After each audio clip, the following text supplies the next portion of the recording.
Não havendo quem discorde do requerimento de autoria do deputado Ivan Nats, está retirado de pauta. Discussão e votação em turno único da admissibilidade da proposta de emenda à Constituição, PEC 003.1/2019, autoria deputado Bruno Souza e outros. Acresce o parágrafo 3º ao artigo 23 da Constituição do Estado de Santa Catarina. Parecer favorável da Comissão de Constituição e Justiça. Solicito assessoria para que faça a verificação de quórum, para que possamos fazer a deliberação das matérias.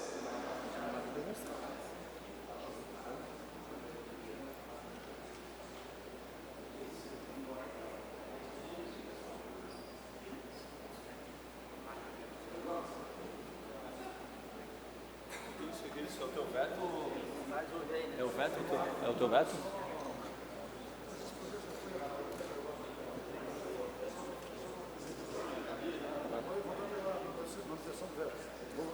Porque já foi contemplado. Hã? O objeto desse veto já foi contemplado na lei da cesta básica. A farinha de arroz. Não, agora é só verificação de presença.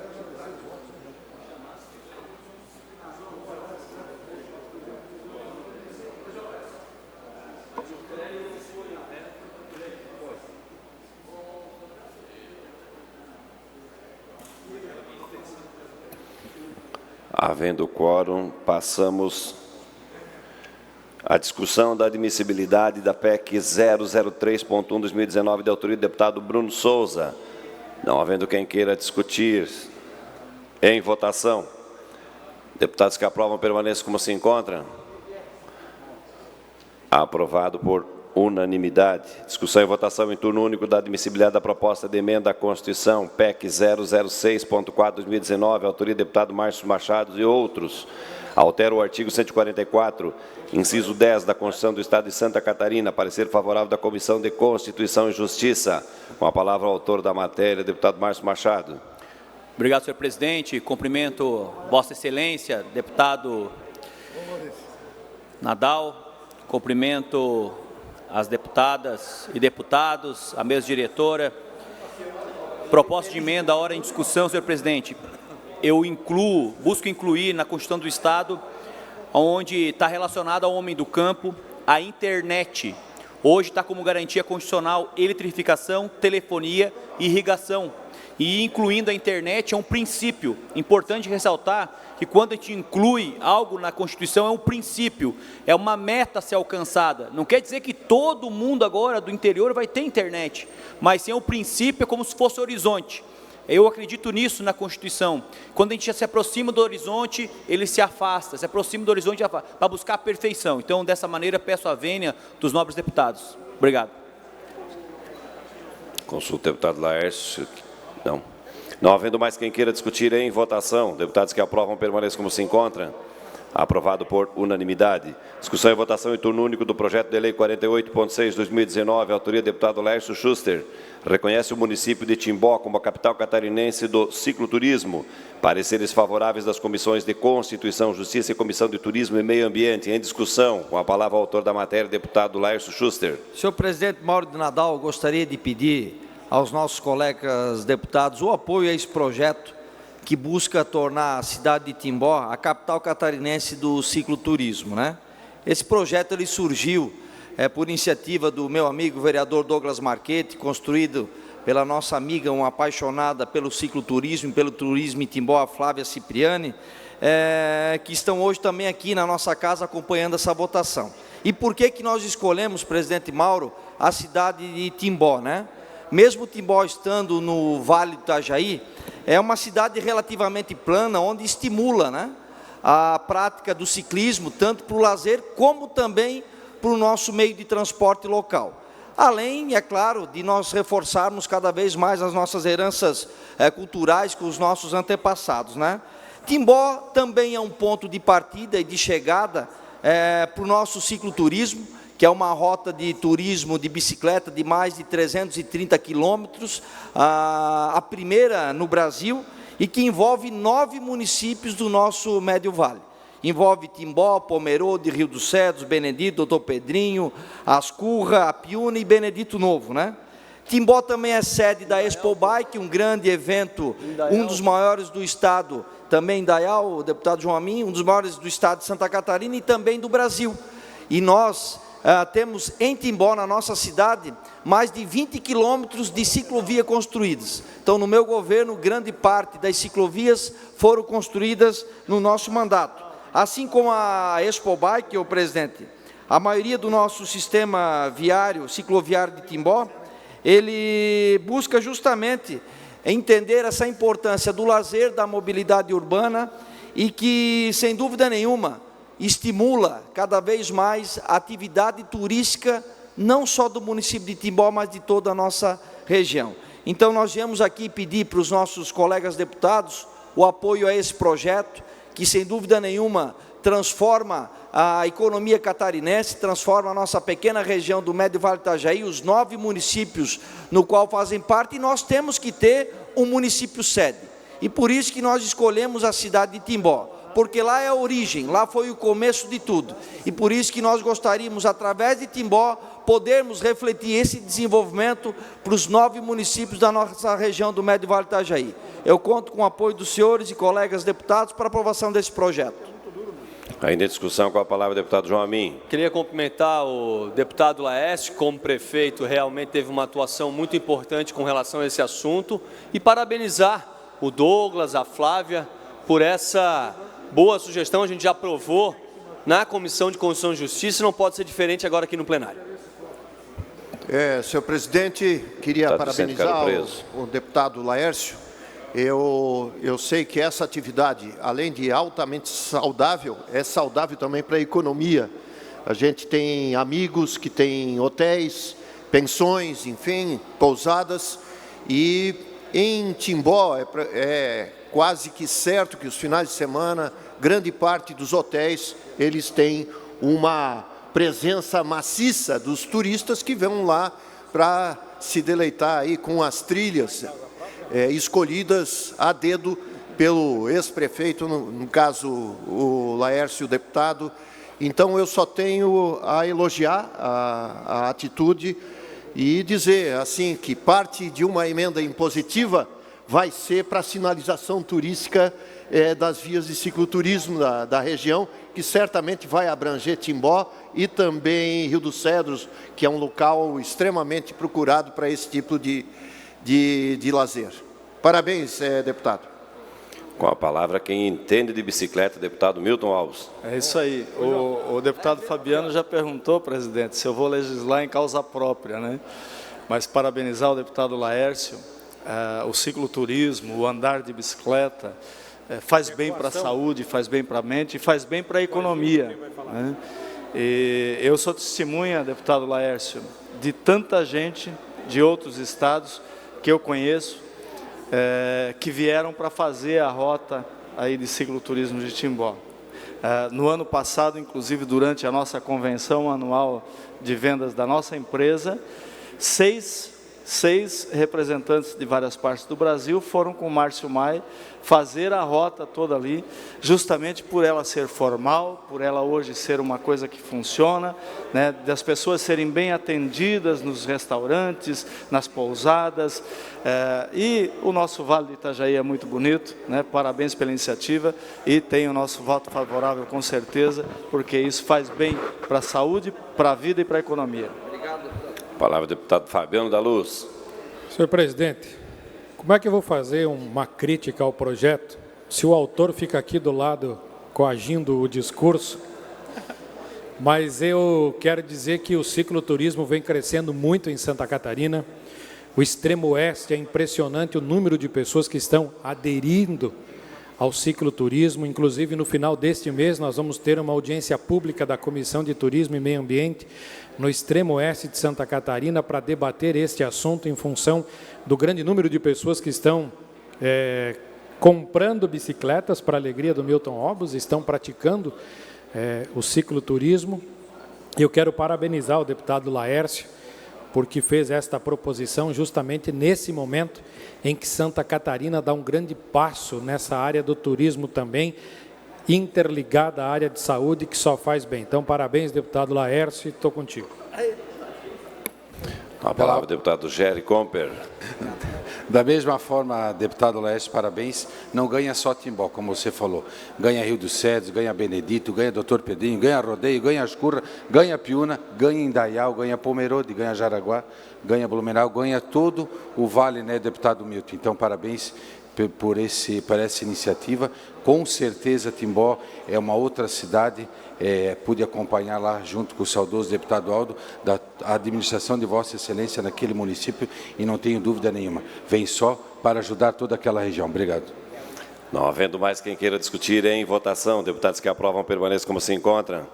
Aprovado por unanimidade. Senhor presidente, queria agradecer profundamente meus colegas deputados, que foi meu primeiro projeto de lei que passa por essa casa, e agradecer a vocês mesmos pela oportunidade de ter feito esse presente, para o nosso amigo vereador, que foi o grande proponente, a Flávia Cipriani, também o meu ex-vice-prefeito Darcísio Boni, e também todo o povo, não só de Timbó, mas esses 9 municípios. Muito obrigado. Discussão e votação em turno único do projeto de lei 177.3/2018, autoria deputado Valdir Cobalcini, estabelece normas para publicação, transmissão e comunicação de processos, peças e atos públicos e privados, administrativos e judiciais através de sítios eletrônicos vinculados sob a responsabilidade de empresas jornalísticas no Estado de Santa Catarina e adota outras providências. Regime de prioridade aprovado em 5/12/2018, com pareceres favoráveis nas comissões de Constituição, Justiça, Comissão de Trabalho, Administração e Serviço Público e Comissão de Economia, Ciência, Tecnologia, Minas e Energia. Em discussão, com a palavra o autor da matéria, deputado Valdir Cobalcini. Senhor presidente, senhoras e senhores deputados, esse projeto ele atende 3 princípios básicos da Constituição. Deputada Paulinha: transparência, publicidade e economicidade. É a partir da deliberação desse projeto, atos oficiais, balanços de empresas, por exemplo, podem ter a publicação digital. O que, obviamente, que dá muito maior alcance, mais pessoas terão acesso. Um edital, por exemplo, para aquisição pública, ao invés de publicar apenas no jornal escrito, e aí um número restrito de pessoas, de empresas saberão, ele poderá ser publicado também via digital, quer dizer, o mundo terá acesso. Por isso eu quero agradecer aos relatores desse projeto, em todas as comissões, agora por último, deputada Ada, nesse ano na Comissão de Economia. Enfim, nós vamos dar um salto muito grande rumo, como disse, a maior transparência, publicidade e economicidade, não apenas para o Estado, mas também para municípios e até mesmo empresas privadas. Não havendo mais quem queira discutir, em votação, deputados que aprovam permaneçam como se encontram. Aprovado por unanimidade. Discussão e votação em turno único do projeto de resolução 4.5/2019, autor, deputada Paulinha, aprova a apresentação de proposta de emenda à Constituição Federal para alterar o parágrafo 7º do artigo 195, a fim de conceder imunidade tributária referente à contribuição para a Seguridade Social aos hospitais públicos, às unidades públicas básicas de saúde e às de pronto atendimento, com parecer favorável da Comissão de Constituição e Justiça. Em discussão, com a palavra a autora da matéria, deputada Paulinha. Senhor presidente, senhores e senhoras, nós trouxemos essa pauta a esta casa porque entendo que saúde é o ponto prioritário de cada um de vossas excelências aqui. Hoje em dia, em nosso país, os hospitais filantrópicos que compõem em larga escala a rede de atendimento público no país, de atendimento SUS, ao aderirem em 60% para o atendimento SUS, passam a fazer jus à imunidade tributária no que concerne a Seguridade Social.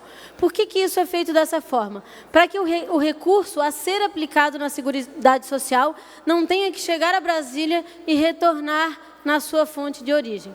Isto é justo e necessário e tem trazido muitos benefícios para os hospitais filantrópicos. Porém, os hospitais públicos, os pronto-atendimentos não fazem jus a esse regramento, a esse benefício. Uma prefeitura municipal, por exemplo, que tem um hospital público, ela precisa pagar a contribuição de seguridade de todos os seus funcionários na integralidade. Veja que, para a iniciativa da filantropia, se pode oferecer o benefício de ficar diretamente com esse recurso na própria base. Essa é a proposta, que no serviço público a gente também possa dispor desse recurso, o que vai mudar a vida de muitas pequenas cidades que têm os seus pronto-atendimentos abertos. Então, a gente pede a aprovação de Vossas Excelências. Eu quero também compartilhar com os senhores que essa PRS, esse projeto, já tramita também nas 27 casas legislativas do Estado, já foi encaminhado pelo nosso gabinete e tem tido aderência de todos os parlamentos, praticamente de forma unânime, em razão, evidentemente, da importância da natureza que se põe. Era isso, senhor presidente. Muito obrigada. Não havendo mais quem queira discutir, em votação. Deputados que aprovam, permaneçam como se encontram. Aprovado por unanimidade. Discussão e votação em turno único do projeto de resolução 6.7/2019, autoria do deputado Márcio Machado. Proposta de emenda à Constituição Federal a ser apresentada à Câmara dos Deputados, determinando a simultaneidade das eleições, fixando a duração de 5 anos para os cargos eletivos dos poderes Executivo e Legislativo para todos os entes federados. Parecer favorável da Comissão de Constituição e Justiça. Emenda modificativa ao projeto de resolução apresentada pelo próprio autor da matéria. Então, comunico Vossas Excelências que a matéria retorna à Comissão de Constituição e Justiça para a devida análise e tramitação conforme determina o regimento interno da Casa. Discussão e votação em turno único da mensagem de veto 1422/2018, autoria Governo do Estado. Veto total ao PL 269/2018, de autoria do deputado José Milton Schaeffer, que altera a Lei número 10.297 de 1996, que dispõe sobre o imposto sobre operações relativas à circulação de mercadorias e sobre a prestação de serviço de transporte interestadual e intermunicipal e de comunicação, ICMS, e adota outras providências, a fim de incluir a farinha de arroz na relação de mercadorias que compõem a cesta básica no Estado de Santa Catarina. Parecer da Comissão de Constituição e Justiça pela relatoria do deputado Maurício Scurilar, que é pela manutenção do veto. Em discussão, o autor do projeto de lei, deputado José Milton Schaeffer.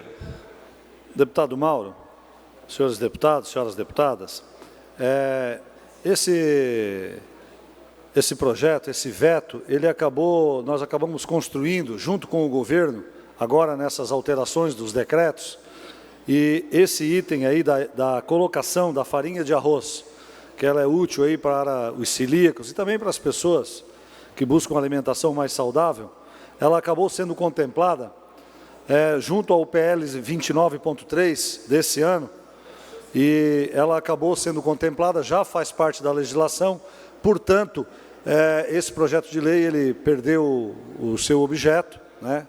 E nós entendemos de que, apesar de ser constitucional, de cumprir a legislação, mas que o veto pode ser mantido sim, porque o objetivo desse projeto de lei, que era incluir a farinha de arroz na cesta básica, ela foi atingida com a concordância da Secretaria de Estado da Fazenda. Tenho que agradecer aqui ao secretário Paulo Eli e a sua equipe, bem como também com a concordância do Governo do Estado. Era isso. Com a palavra o líder de governo, deputado Maurício Scurilar. Faço minha as palavras do deputado José Milton Schaeffer, e o governo já atendeu a demanda, voto 1 pela manutenção do veto. Peço a assessoria para que abra o painel para que os senhores e senhoras deputados possam exercer o seu direito de voto. Quem vota 1 mantém o veto, quem vota 2 rejeita o veto. Vou votar com o governo.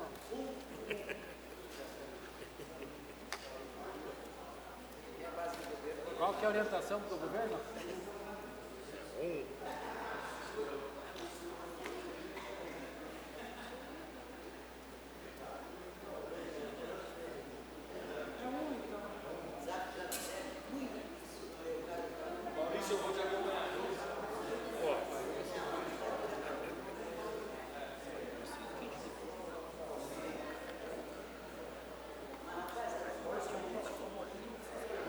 Muda nada, falei. Mas não muda. Consulto os senhores deputados se todos exerceram o seu direito de voto.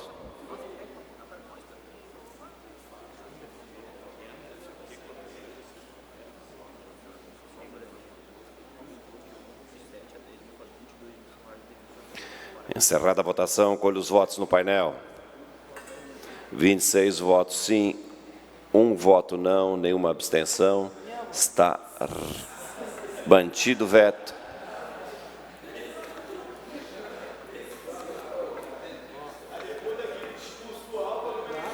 Pedido de informação 260, autoria do deputado Sargento Lima, solicitando ao secretário da Casa Civil informações acerca do critério para escolha do secretário executivo do CODESUL. Em discussão. Não havendo quem queira discutir, em votação. Deputados que aprovam permaneçam como se encontram.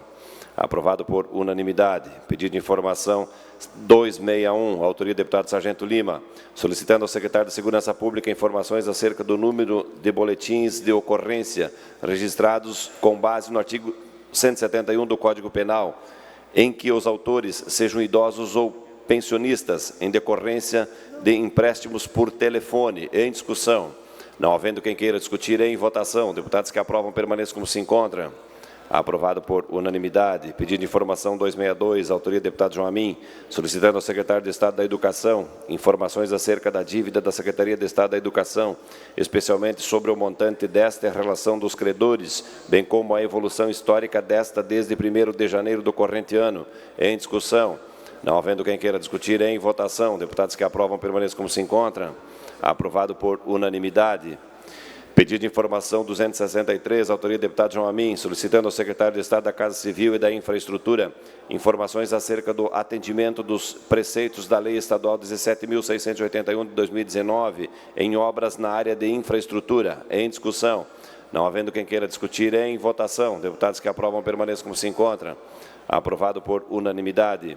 Pedido de informação 264, autoria do deputado João Amin, solicitando ao secretário de Estado da Saúde informações acerca da evolução histórica da dívida da Secretaria de Estado da Saúde desde 1º de janeiro do corrente ano. Em discussão. Não havendo quem queira discutir, em votação. Deputados que aprovam permaneçam como se encontram. Aprovado por unanimidade. Moção 277. A autoria do deputado João Amin, apelando ao presidente da República para que a Eletrosul seja mantida no município de Florianópolis e não transferida para o estado do Rio Grande do Sul. Em discussão. Não havendo quem queira discutir, em votação. Deputados que aprovam permaneçam como se encontram. Aprovado por unanimidade. Moção 278, autoria do deputado Ismael dos Santos, cumprimentando o soldado Arthur Rocha Bittencourt pela conquista do 2º lugar como destaque operacional na modalidade ostensiva de Rádio Patrulha da 8ª Região de Polícia Militar. Em discussão. Não havendo quem queira discutir, em votação. Deputados que aprovam permaneçam como se encontram. Aprovado por unanimidade. Moção 279, autoria do deputado Ismael dos Santos, cumprimentando o 2º sargento da PM, Vânio de Souza Espíndola, pela conquista do 1º lugar como destaque operacional na modalidade ostensiva de Rádio Patrulha da 8ª Região de Polícia Militar. Em discussão. Não havendo quem queira discutir, em votação. Deputados que aprovam permaneçam como se encontram. Aprovado por unanimidade. Moção 280, autoria do deputado Felipe Estevão, apelando ao governador do Estado do Rio Grande do Sul para que busque meios legais de suspender ou revisar a forma de fiscalização e proibição da pesca de arrasto, que trata do artigo 30, inciso 6º, a linha E, da Lei Estadual 15.223 de 2018, que águas de mar territorial localizadas adjacentes à Costa Gaúcha, domínio eminente da União por agente de fiscalização estadual do Rio Grande do Sul. Em discussão. Não havendo quem queira discutir, em votação. Deputados que aprovam permaneçam como se encontram. Aprovado por unanimidade. Moção 281, autoria do deputado Kennedy Nunes, cumprimentando os voluntários da Passarela da Cidadania em Florianópolis, que aos fins de semana atendem moradores em situação de rua. Em discussão. Não havendo quem queira discutir, em votação. Deputados que aprovam permaneçam como se encontram. Aprovado por unanimidade. Moção 282, autoria do deputado João Amin, cumprimentando a atleta Jaqueline Valente por ter se classificado para participar do Campeonato Mundial do Esporte Aquático, que será realizado na Coreia do Sul. Em discussão. Não havendo quem queira discutir, em votação. Deputados que aprovam permaneçam como se encontram. Aprovado por unanimidade. Esta presidência comunica que defere os seguintes requerimentos. Requerimento 696 e 701, de autoria do deputado Moacir Sopelsa. Requerimento 697 a 699, autoria do deputado Laércio Schuster. Requerimento 700, de autoria do deputado Padre Pedro Baldiceira. Requerimento 702, de autoria da deputada Luciane Carminati. Requerimento 703, de autoria do deputado Neudi Sareta. Requerimento 704, de autoria do deputado Ismael dos Santos. Requerimento 705, de autoria do deputado Felipe Estevão. Esta presidência comunica que encaminhará aos destinatários, conforme determina o regimento interno, as seguintes indicações. Indicação 839, de autoria do deputado Márcio Machado. Indicação 840, de autoria do deputado Laércio Schuster. Indicação 841, de autoria do deputado Marcos Vieira. Indicação 842, de autoria do deputado Maurício Kudilark. Indicação 843, de autoria do deputado Vonei Weber. Indicação 844 a 848, de autoria do deputado Ivan Nats. Indicação 849, de autoria do deputado Nazareno Martins. Indicações 850 e 851, de autoria do deputado Neudi Sareta. Indicação 852, de autoria do deputado Ana Campanholo. Fim da ordem do dia, passamos às explicações pessoais. Pelo tempo de até 10 minutos, orador inscrito, deputado Valdir Cobalcini.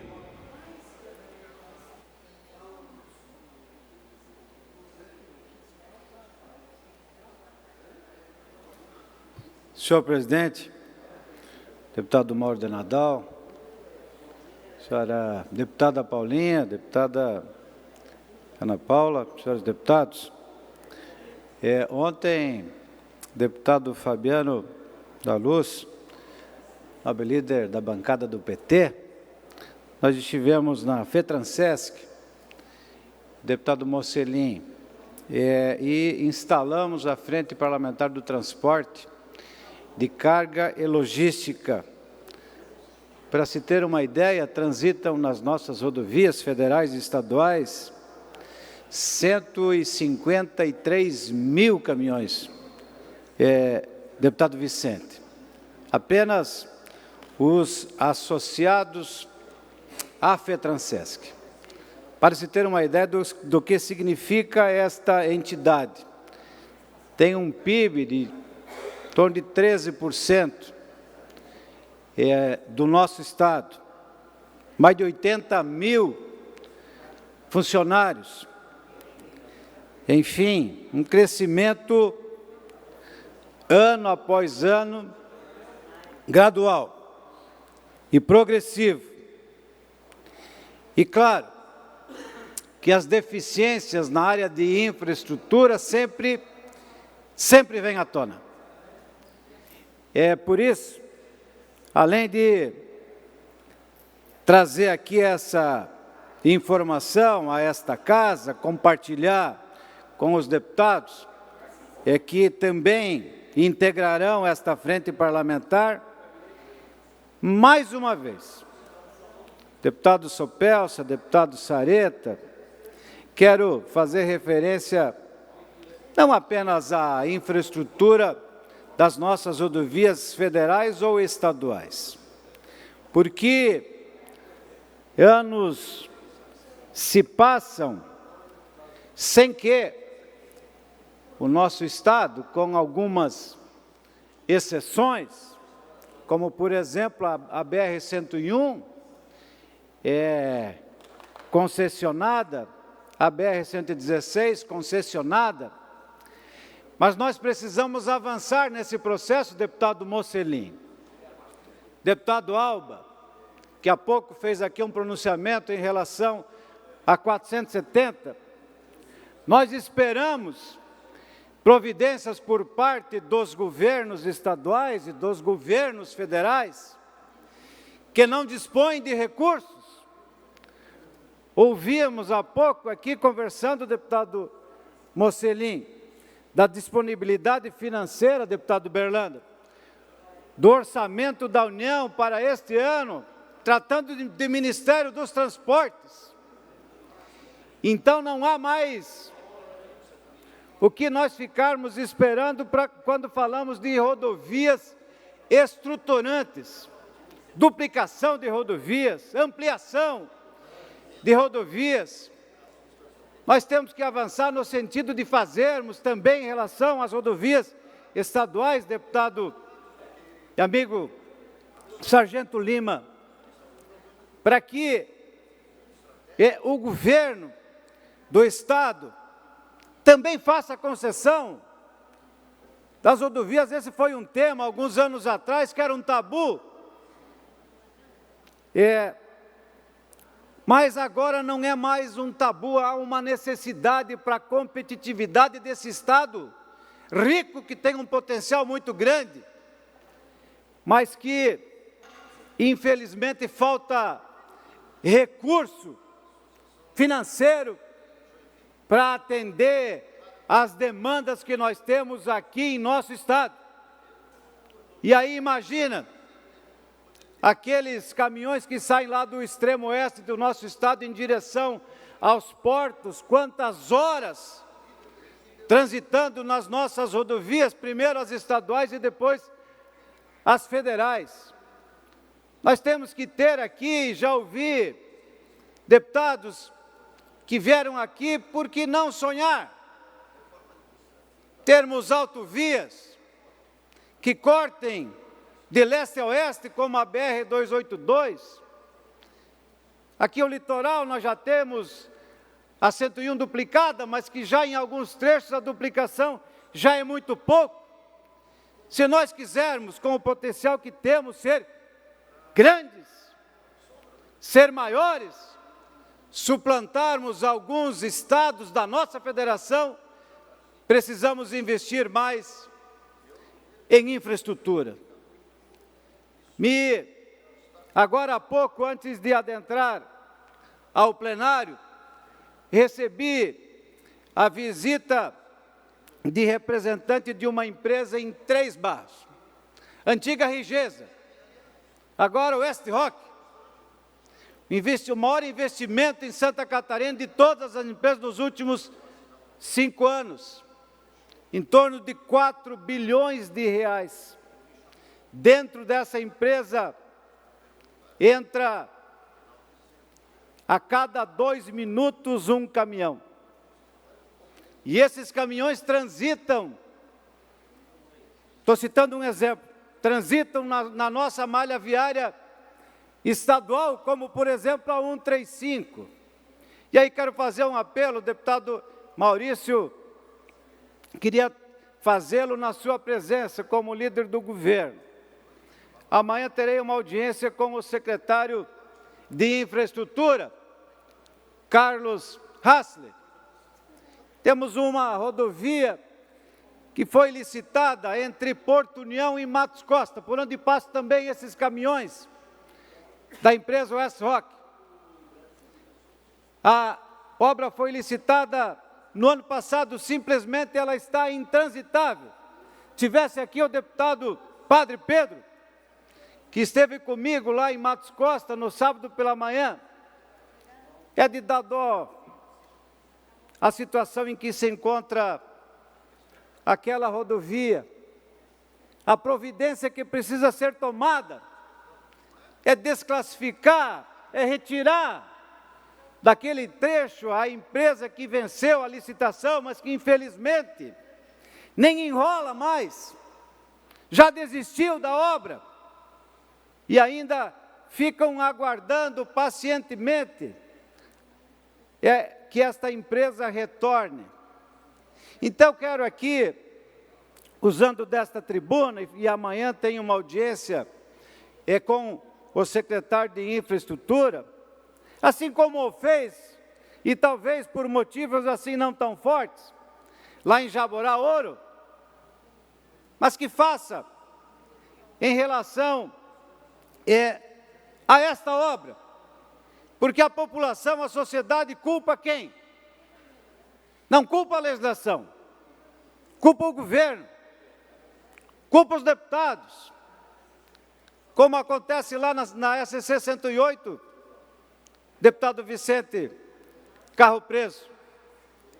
E aí acaba que essa legislação, que essa burocracia acaba que atrapalhando sempre, mas privilegiando aqueles que erram, aqueles que não trabalham sério, aqueles que não têm compromisso com o crescimento de Santa Catarina. Então entendo que a legislação é muito branda e que Os nossos dirigentes têm que ter pulso firme quando percebem de que não há o cumprimento de prazo.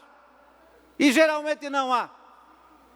Cumprimento de prazo teve aqui, na Via Expressa, por mais de que a nossa pressa sempre é maior, deputado Berlanda, mas aqui uma obra que tinha prazo de conclusão e de entrega em setembro, está entregue.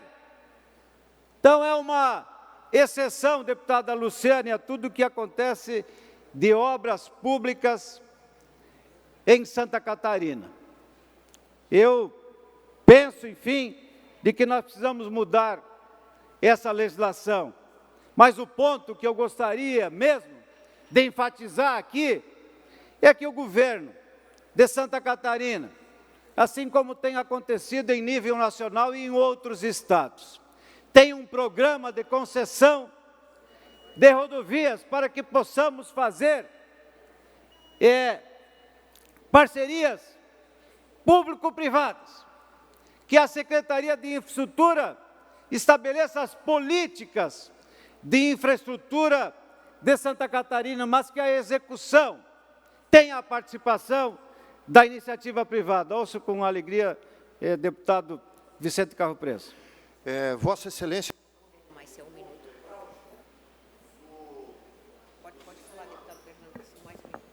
um minuto.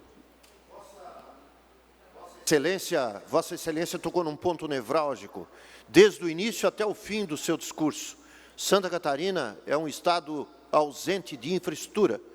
O governo estadual atual, ele está tentando acelerar o que pode, mas realmente, se nós não tivermos parcerias com o setor privado, tipo concessões, que já estavam previstas há muito tempo atrás, em 1998, de várias dessas rodovias que foram citadas agora, nós estaremos vendo o setor rodoviário penar muito ainda. Obrigado. Obrigado, senhores deputados. Obrigado. Ainda em breves comunicações, a deputada Paulinha, por 10 minutos.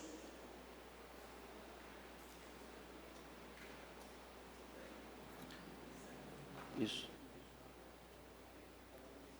Estava empolgado.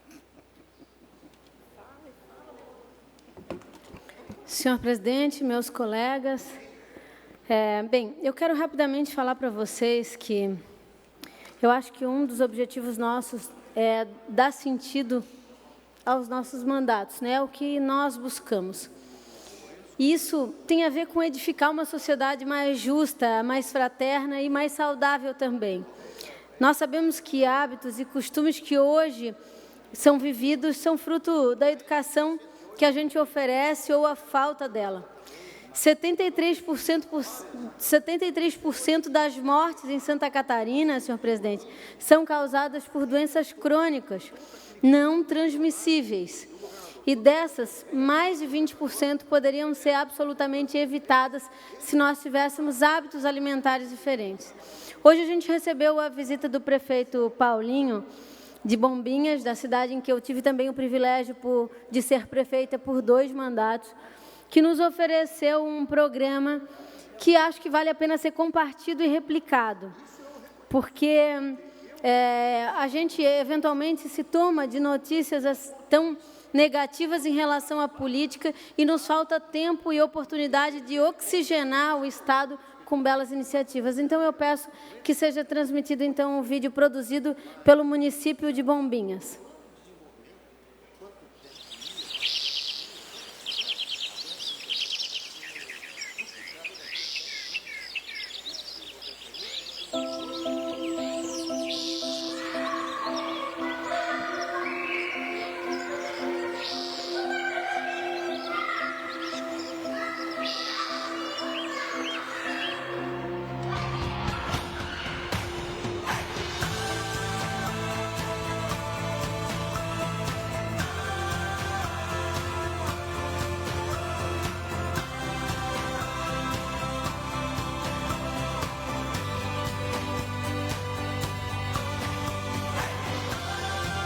Os estudantes de Bombinhas estão reduzindo o consumo de açúcar e recebendo uma merenda muito mais nutritiva nas escolas municipais. Itens como flocos de milho açucarado, gelatina com corantes, doce de frutas industrializado foram abolidos e trocados por gelatina sem sabor acrescidas de frutas e doces artesanais orgânicos. Foram introduzidos o cacau em pó, o açúcar orgânico, o achocolatado com malte e ovos, o iogurte com probióticos e o leite tipo B, que não contém conservantes. As crianças adoram as polpas de frutas, o suco integral de uva e as 18 frutas in natura ofertadas conforme a safra. A margarina deu lugar à nata no pãozinho do dia a dia, que assim como a bolacha orgânica, são enriquecidos com farinhas de ora, pronobis e tupinambô. Outra mudança positiva veio com a banha de porco, rica em ômega 9 e o macarrão integral, a aveia e a chia, que hoje fazem parte do cardápio. Verduras e saladas também podem ser uma gostosa opção. São 25 tipos de hortifrutis orgânicos, plantas alimentícias com propriedades nutricionais riquíssimas. Para os alunos de 6 meses a 2 anos, a fórmula infantil de primeira qualidade substitui o leite de vaca. Eles adoram. Assim, a criançada fica feliz e forte, muito mais disposta para aprender. A hora da merenda em Bombinhas é também a hora de ser feliz.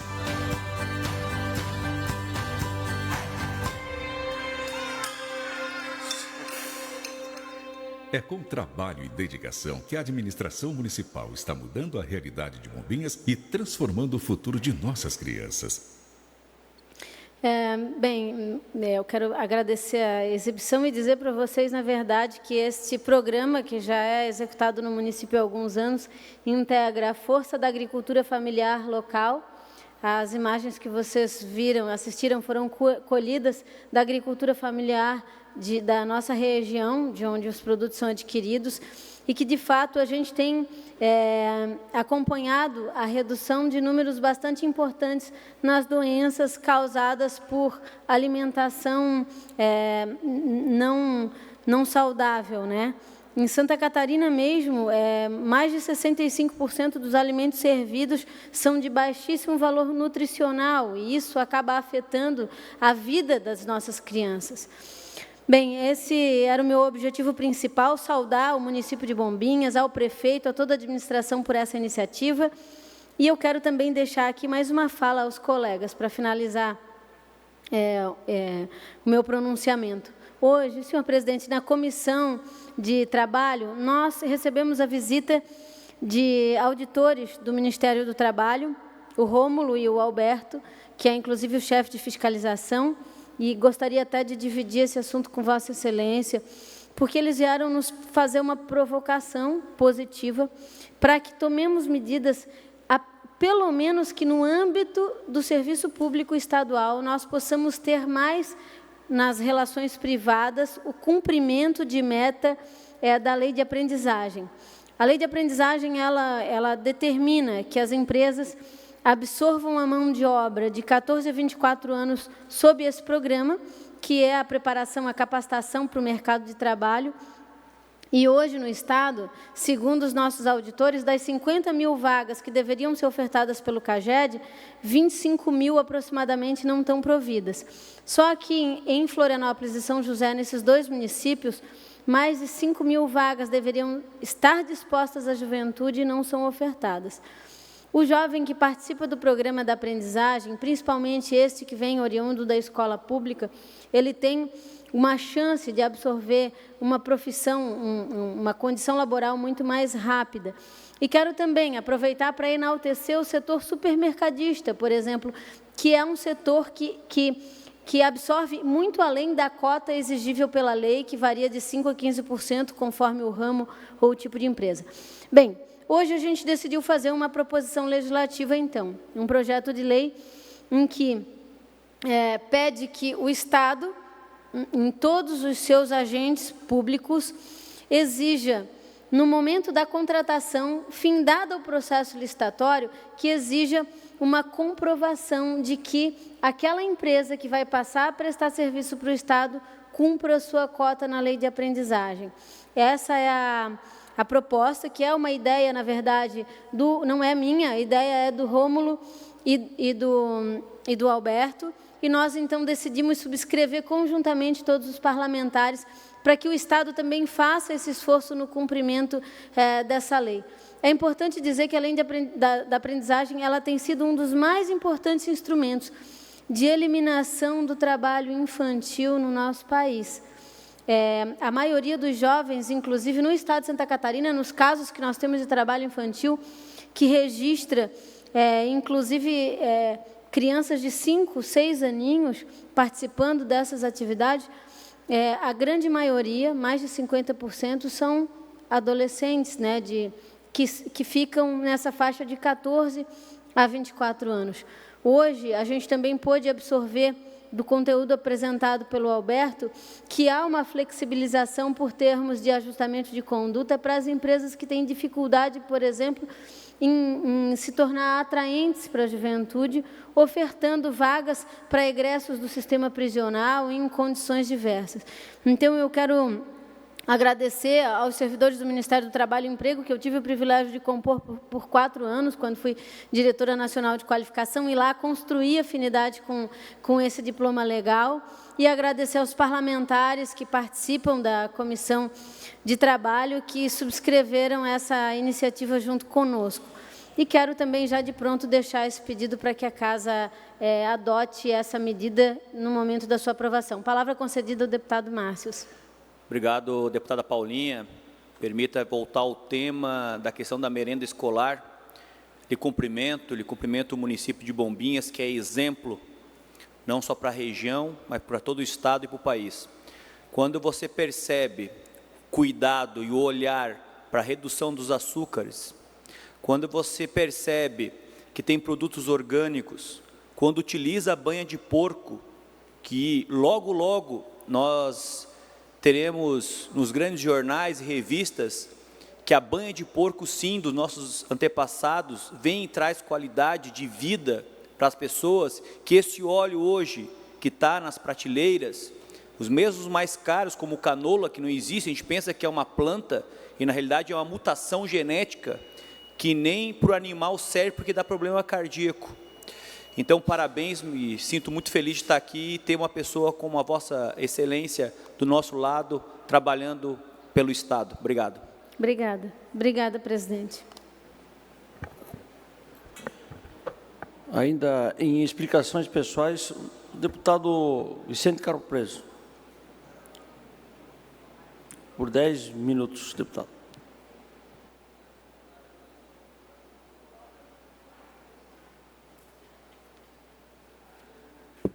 Senhor presidente, senhores deputados, é um prazer vê-lo presidindo a comissão, deputado Berlanda. Certamente, povo de curitibanos, meio oeste aí, ficam orgulhosos em vê-lo aí nessa posição de destaque do parlamento catarinense. Mas, senhoras e senhores, este dia celebramos a neurodiversidade e as características únicas que as pessoas autistas apresentam. Quero lembrar aqui de uma grande batalhadora, a senhora Kátia Purnhagen, que é a presidente da ASCA, Associação Catarinense de Associações de Autistas, e todas as presidentes e os presidentes das AMAs, associações dos amigos dos autistas em todas as cidades. O objetivo desse dia do orgulho autista é mudar a visão negativa dos meios de comunicação quanto ao autismo e também da sociedade em geral, passando o autismo de doença para diferença. Essa é a grande mudança nesse conceito. Assegurar também que as pessoas com autismo, elas possuem algumas características próprias que lhes trazem desafios e recompensas únicas. E é essa a essência dessa comemoração, senhoras e senhores deputados.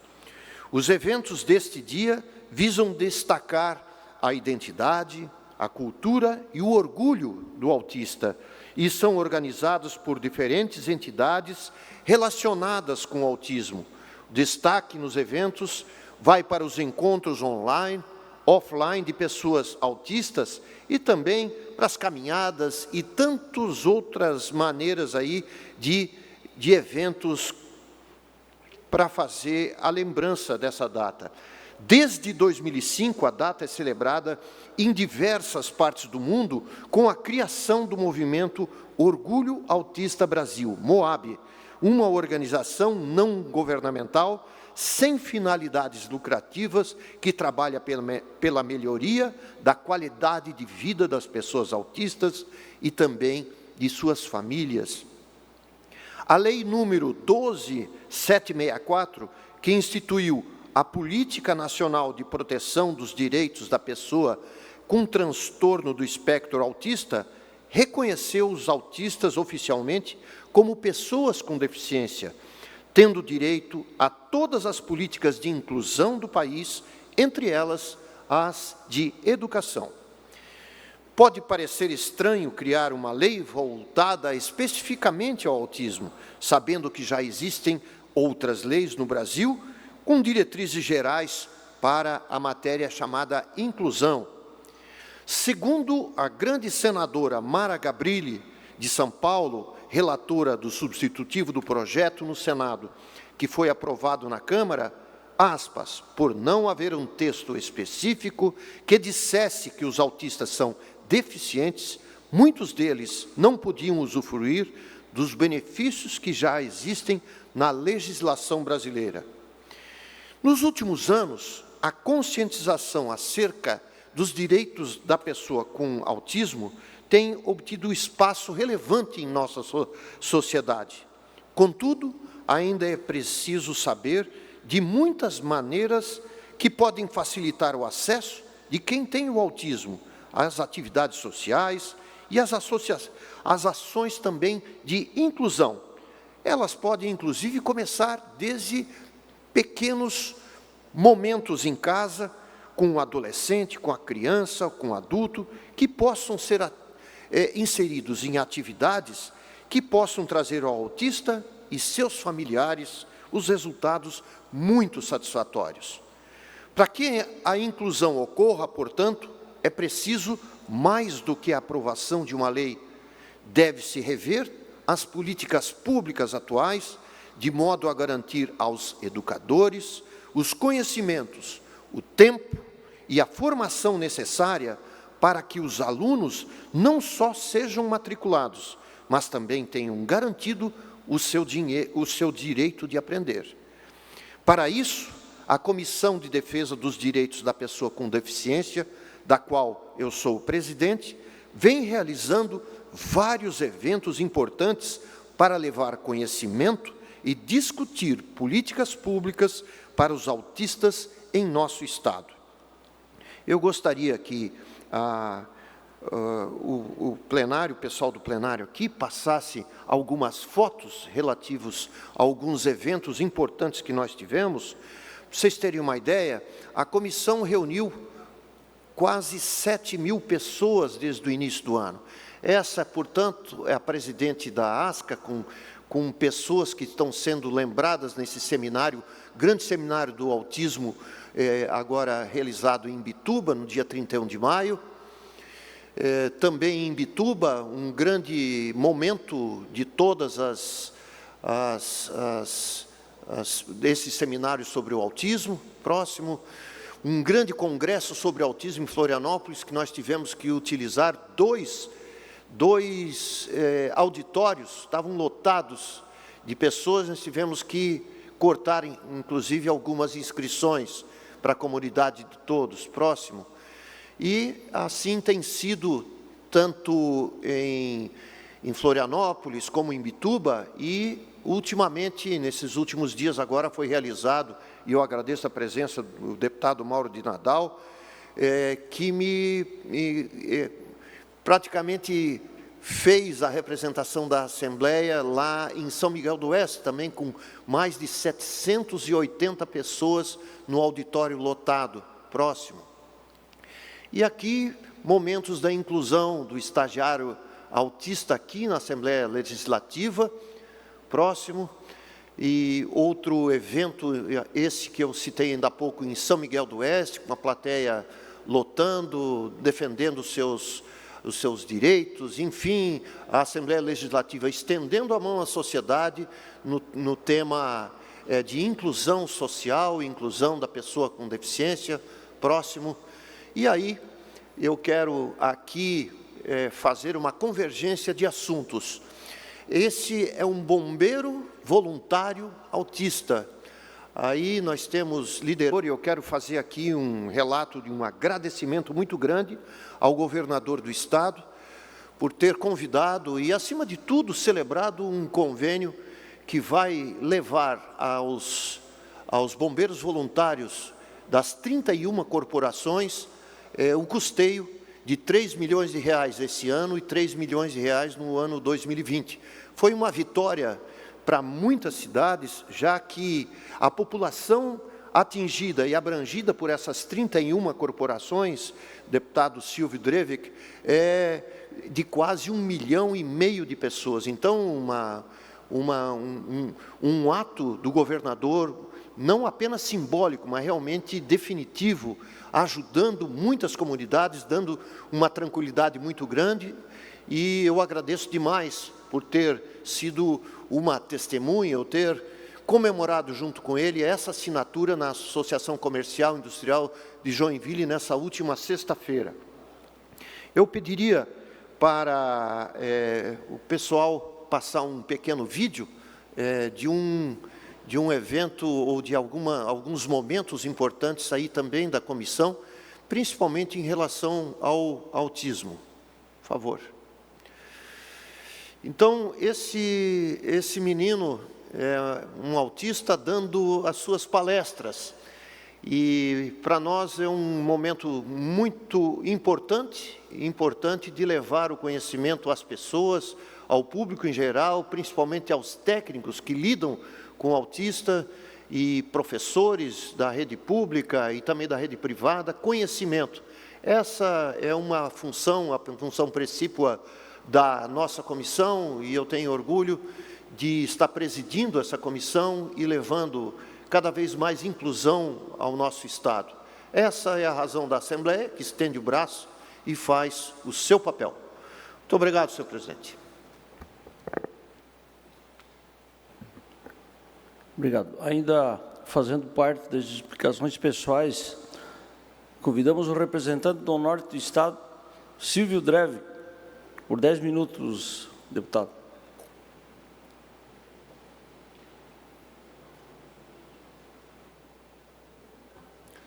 Senhor presidente, que preside esta sessão, deputado Berlanda, obrigado pela deferência, deputado Vicente Caro Preso, quero lhe cumprimentar pela manifestação, pelo seu pronunciamento, mas, acima de tudo, pelo trabalho que Vossa Excelência está fazendo em prol do autista, que, muitas vezes, não tendo informação, não é reconhecido pela própria sociedade como uma pessoa que pode estar num convívio praticamente normal. Então, mais uma vez, meus cumprimentos, é com informação, é com conhecimento que nós podemos inserir, incluir muitas pessoas, e em especial o autista. Cumprimentos também ao deputado Bruno Souza, deputado Márcio Machado, sempre faço uma pequena troca de Maurício por Márcio, né? Senhores deputados, senhoras deputadas, o assunto que me traz a esta tribuna no dia de hoje trata-se de uma audiência pública que ocorreu no dia 6 de junho, em Papanduva, do qual Vossa Excelência, deputado Vicente Caro Preso, estava participando, juntamente também com o deputado Fabiano da Luz, deputado Padre Pedro Baldiceira, Valdir Cobalcini, Maurício Clodilac, o deputado que vos fala, prefeitos, vereadores, autoridades, não só do município de Papanduva, mas praticamente de todo o Planalto Norte, inclusive do Alto Vale do Itajaí, ou melhor, do Médio Vale, representantes dos municípios. Eu começo a minha fala, deputado Vicente, defendendo não só uma tese, mas uma prática. Sempre defendi a iniciativa privada e vou continuar defendendo.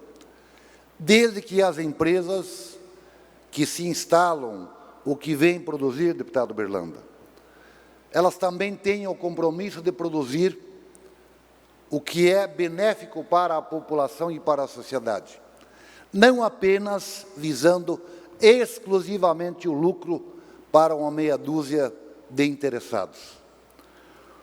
A nossa preocupação dessa comitiva de deputados, e quero crer que ela é extensiva a todos, é que na região do Planalto Norte está ocorrendo em que o Estado, que a União, melhor, já fez um leilão para permitir a exploração de um minério chamado xisto. Envolve os municípios de Itaiópolis, Papanduva, Canoinhas, Três Barras, Monte Castelo, Timbó Grande, e aí municípios do meio oeste, que já tem outro objetivo, depois eu vou citar aqui os municípios, que é a exploração do gás do xisto. E também envolve o nosso litoral catarinense, também com a exploração do gás.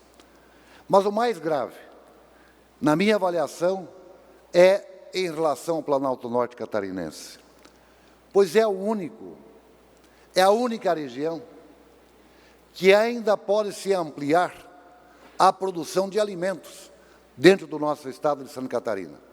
As demais regiões praticamente estão ocupadas, ou seja, as áreas estão ocupadas. E o Planalto Norte ainda tem espaço para ampliar a produção de alimentos.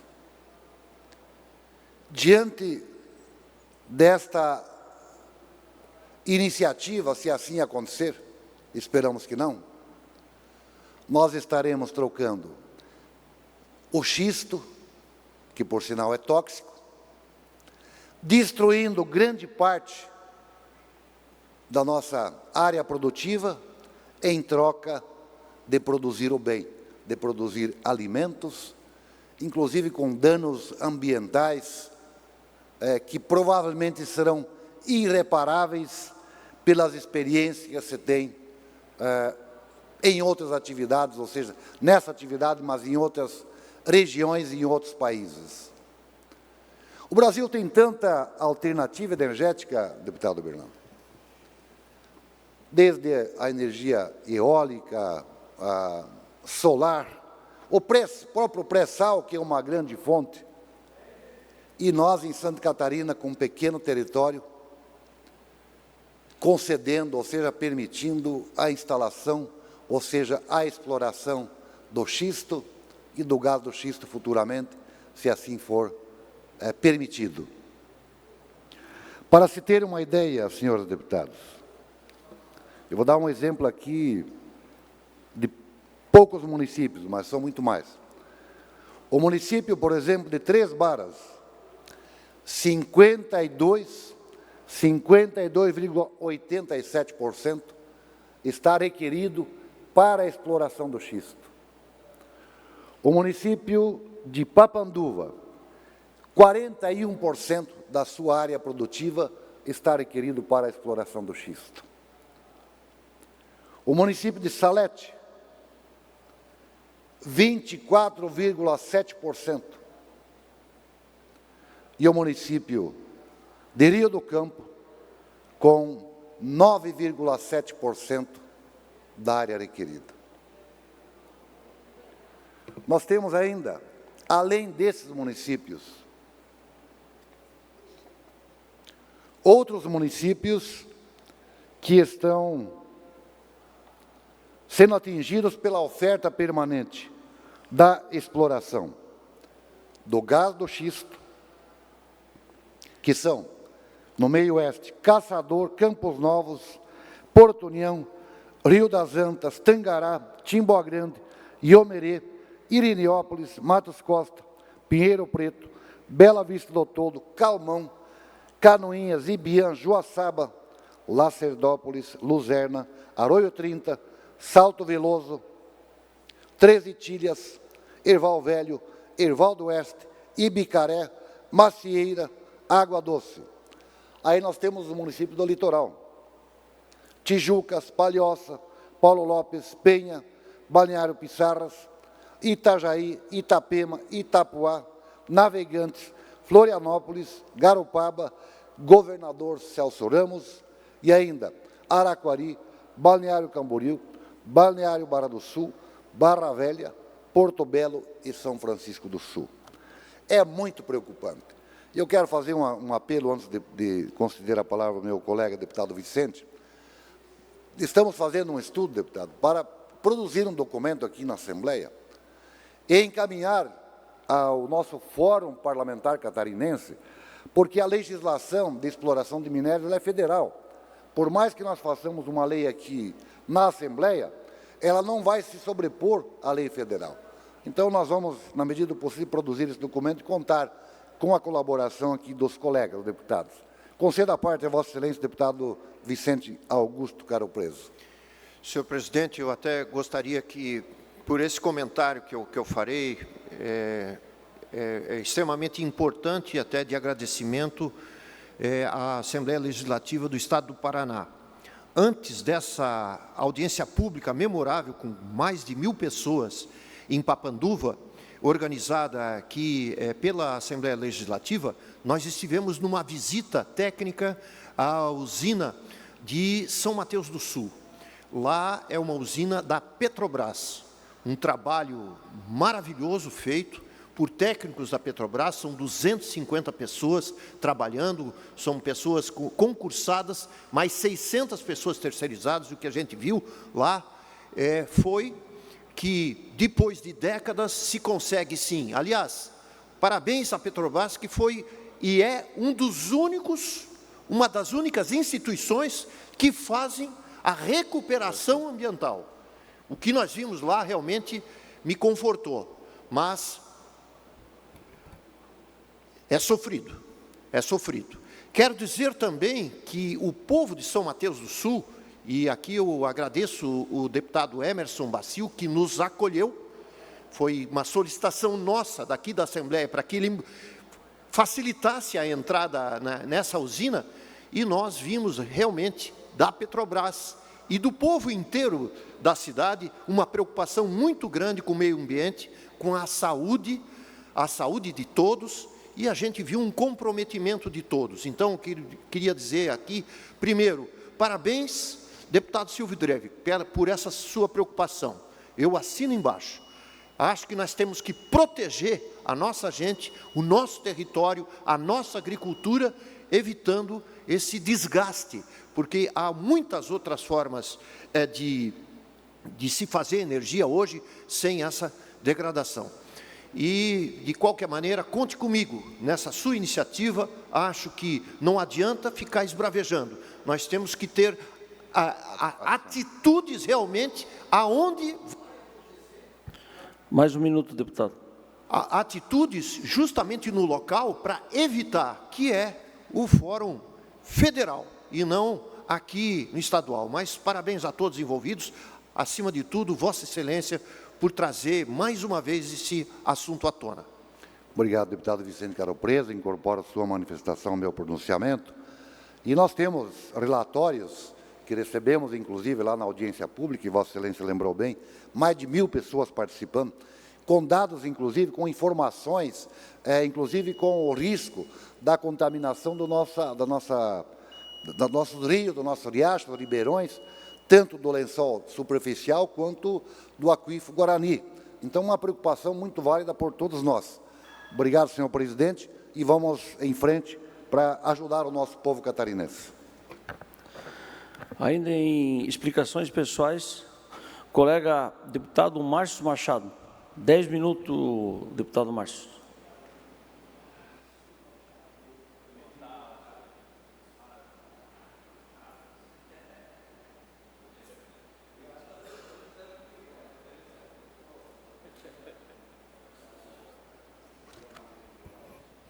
Boa tarde a todos e a todas. Primeiramente, cumprimento o presidente em exercício, deputado Nilson Berlanda, meu colega do Partido Liberal, no qual, nesse final de semana, em Lages, na minha terra, nós fizemos um grande congresso, congregando todos os filiados, prefeitos, vice-prefeitos, vereadores.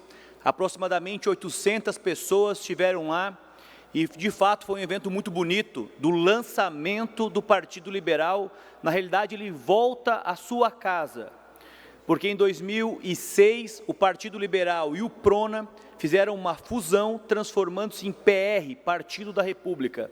Mas assim, entendimentos, nossos líderes, voltando à casa, o partido realmente fazia de forma real as suas raízes de ser liberal, de buscar a liberdade do indivíduo, lá dos ensinamentos de John Locke e outros grandes pensadores. Assim, então, fizemos esse encontro que foi muito proveitoso. Cumprimento os nobres colegas que se fazem presente, cumprimento quem nos assiste nos canais respectivos, TVA, na internet, enfim, todos os canais que assim poderão chegar a essa minha fala. Senhor presidente, eu fiz uma indicação ao governo do Estado relacionado ao Hospital Geral Tereza Ramos em Lages, hospital de grande magnitude, que lá nós temos uma prestação de serviços que é a radioterapia. Esse serviço é de grande importância para as pessoas que infelizmente estão passando por uma tempestade, uma turbulência em sua saúde relacionados ao câncer. E relatos, inúmeros relatos e fotos chegaram à minha pessoa, no qual esse aparelho está queimando os pacientes. Então precisa ser reajustado para cada paciente e infelizmente isso não está acontecendo. Em conversa com o secretário Elton, secretário de Estado da Saúde, ele não sabia de nada, entrou em contato com a diretora do Hospital Andréa, também não sabe de nada. Então, a partir desse momento, eu fiz uma representação formal, através de indicação, para que uma atitude mais severa e seja punido quem está omitindo informação. Porque quando nós recebemos as imagens de queimaduras, são queimaduras pesadas, são queimaduras que prejudicam as pessoas que estão buscando um tratamento e, infelizmente, a omissão da informação está trazendo prejuízos de grande monta. Bem como fiz uma moção representando no Ministério Público o INSS Unidade de Lages. O que está acontecendo? Lá, os beneficiados estão sendo prejudicados com a morosidade, rompendo o princípio 37 da eficiência, que está esculpido na Constituição Federal e na nossa Carta Magna também, prejudicando as pessoas. Então, o cidadão deu entrada para a aposentadoria no mês de novembro, entrou agora em contato com o INSS de Lages, disseram o seguinte: não, nós vamos conseguir ter uma previsão para novembro do final deste ano.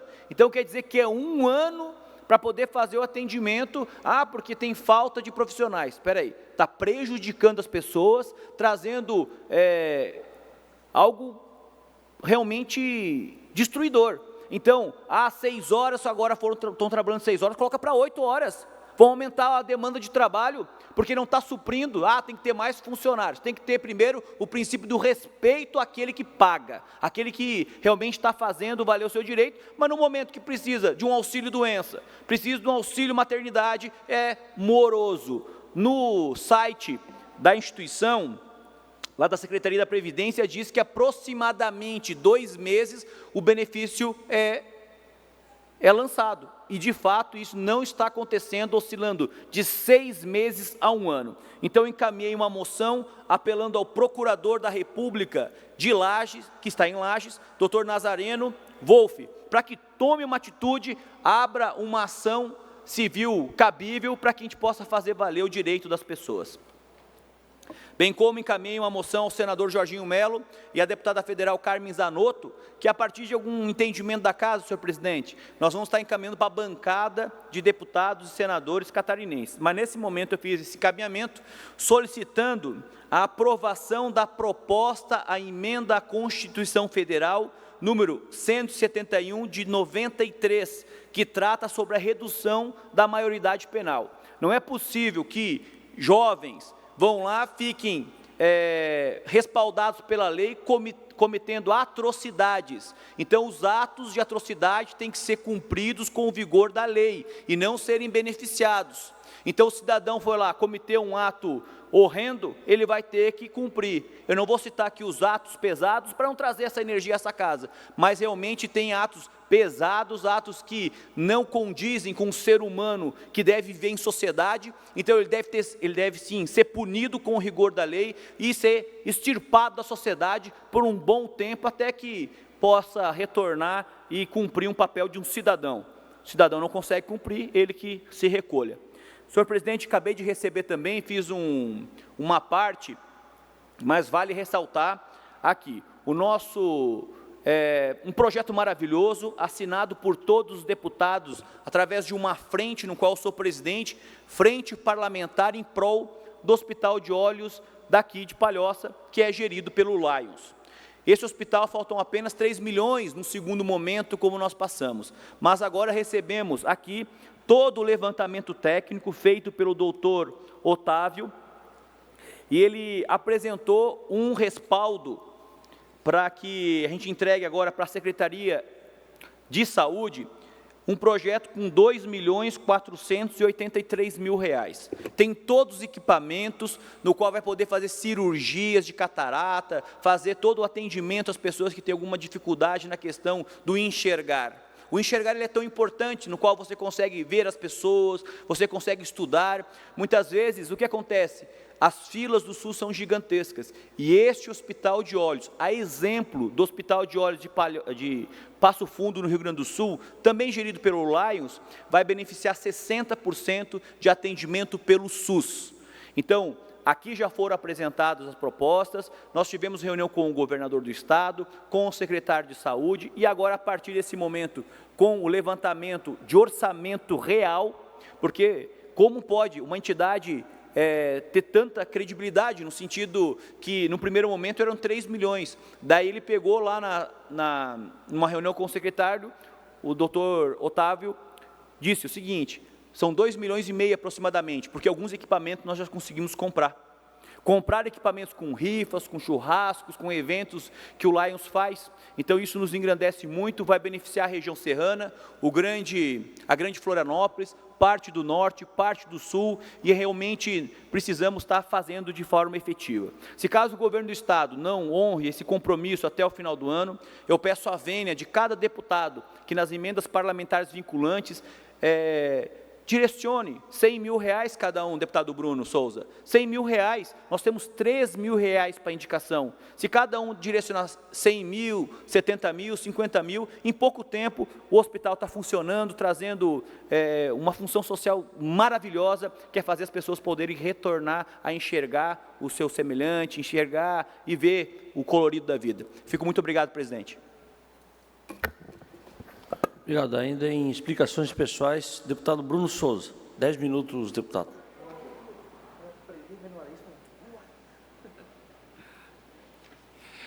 Presidente, muito obrigado por ainda estarmos em sessão e eu ter a oportunidade de falar. Mas o tema que eu vou falar, acredito que o senhor entende muito bem. Mas quero começar antes contando uma breve história.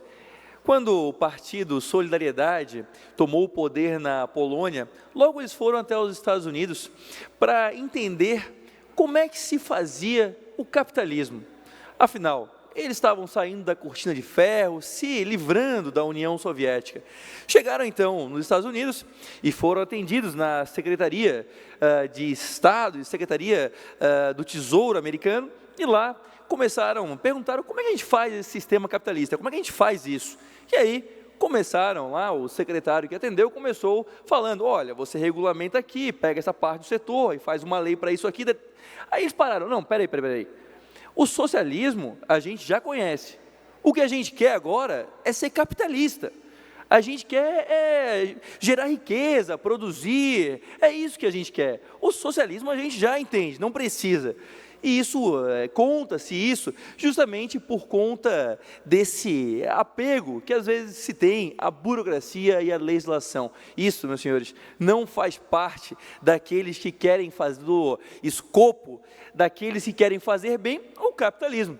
E, infelizmente, o Brasil está entre esses países que não quer, ou não sabe, ou insiste em fazer errado o capitalismo. E pasmem, o nosso país é capitalista. Nosso país deveria ser regido, ou pelo menos, ou deveria ser regido pelo livre mercado e pelo direito de escolha e de consumo, e não pela burocracia, ou burocracia, como eu costumo falar, porque no Brasil realmente a burocracia às vezes é irritante. Ou seja, nós aqui escolhemos, dizemos que somos capitalistas, mas na prática insistimos em regulamentações, em burocracias que são de um outro sistema. Com isso, não fazemos nenhum nem o outro bem. Fazemos tudo pela metade para pior. Eu trago aqui um exemplo, por exemplo, de como nós fazemos mal isso. A semana passada teve uma notícia vejam só, um pequeno exemplo que ilustra bem. Uma empresa que em 86, uma importadora, trouxe 5.300 caixas de uísque e elas ficaram presas no porto e só agora, em 2019, liberaram as caixas para o mercado vender. Um detalhe, a empresa está falida desde 1999.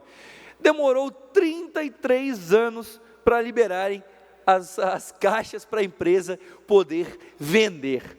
E, senhor presidente, eu sou um defensor do livre mercado, porque entendo que pessoas como o senhor fazem muito bem algo que é primordial: atender bem consumidores, atender o consumo, atender o desejo de consumidores. Isso é uma função social. Isso é lindo, isso é atender a uma função social da propriedade, e é isso que deve ser feito. O senhor fez sucesso porque bem atendeu milhares e dezenas de consumidores, e isso deve ser incentivado, e não atrapalhado, como esse caso das caixas que ficam paradas 33 anos no porto, ou então a nossa justiça não deveria gastar meses, e a nossa receita não deveria gastar meses discutindo se croque é sandália ou se é sapato impermeável. Não faz sentido. Vamos fazer bem feito isso. E por isso estou propondo, presidente, a Frente Parlamentar do Livre Comércio e da Desburocratização, justamente para conseguirmos e fazermos a luta para fazer bem feito aquilo que dá certo, aquilo que funcionou em todos os países que alcançaram prosperidade. Capitalismo bem feito, sem regulamentações excessivas, sem burocracias, sem atrasos, sem obstáculos, sem muros de papel para impedir as pessoas de produzir e gerar riqueza. O senhor é um vencedor porque atendeu bem as pessoas. Eu quero que mais pessoas possam fazer o mesmo, que mais pessoas possam atender o desejo das pessoas, porque assim empregos serão gerados, riqueza será gerada, e o estado de Santa Catarina vai prosperar. É essa a receita, não tem muito mistério aqui, é dar liberdade para o empreendedor empreender, com isso ele gera riqueza, gera emprego, gera tributo, e aí funciona. Foi o que deu certo em todos os países que alcançaram a prosperidade. Aqui insistimos no avanço do retrocesso, muitas vezes. Por isso, crio essa frente parlamentar e convido todos os parlamentares que tiverem esse interesse, com uma ressalva. Ela traz junto no seu escopo um estatuto, ou seja, aquilo que a frente prega, que os signatários deverão então se comprometer, valores que nós defendemos de livre mercado. Por isso, estou mandando para cada deputado uma cópia desse estatuto, para aqueles que tiverem, sentirem a vontade para assinarem e se comprometerem com os valores que aqui estão, que são valores de livre mercado e de desburocratização, possam assinar. São valores básicos, senhor presidente, como, por exemplo, defender os princípios da livre iniciativa, algo que está na nossa Constituição Federal, no artigo 170, mas insistimos em ignorar, votar pela redução do gasto do setor público e defender o equilíbrio orçamentário.